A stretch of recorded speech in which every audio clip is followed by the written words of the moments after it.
এবার দেখা যাবে বাড়ির গাঁজাখড়ি নিয়ম আগে নাকি দুটো তরতাজা প্রাণ। কোন গোপনে মন ভেসেছে সিরিয়ালের আগামী পর্বে তোমরা দেখতে পাবে প্রিয়া একটা চিঠি লিখে প্রতিমের সাথে বাড়ি থেকে পালিয়ে যায়, যেটা প্রিয়ার মা পড়ে এবং সেটা শ্যামলীকে দেয়। শ্যামলী চিঠি পড়তে গিয়ে দেখে তাতে লেখা আছে যে আমি আর প্রতিম অন্য দুনিয়ায় চললাম, যেখানে আমরা এক হতে পারবো। এরপর দেখি প্রিয়া ও প্রতিম আত্মহত্যা করবে বলে ইতিমধ্যে এক উঁচু বিল্ডিং এ এসে উপস্থিত হয়ে গেছে, আর তারা প্রায় এক প্রকার রেডি মরণ ঝাঁপ দেওয়ার জন্য।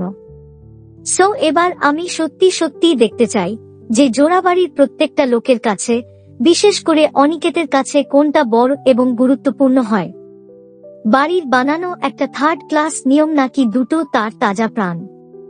আমার একটা সিম্পল প্রশ্ন আছে, যদি ভাই ফোঁটা দিয়েছে বলে, কিন্তু আমরা দেখেছি প্রিয়া কখনো মন্ত্র বলতো না, প্রিয়া ও প্রতিমের সম্পর্কটা সেটা ভুল হয়, তাহলে জোর করে কাউকে ব্ল্যাকমেল করে সামনের লোককে পুরো অন্ধকারে রেখে বিয়ে দিতে চাওয়াটা অন্যায় নয় কেন? কাউকে জোর করাটা তো আইনের চোখে সবথেকে বড় অপরাধ।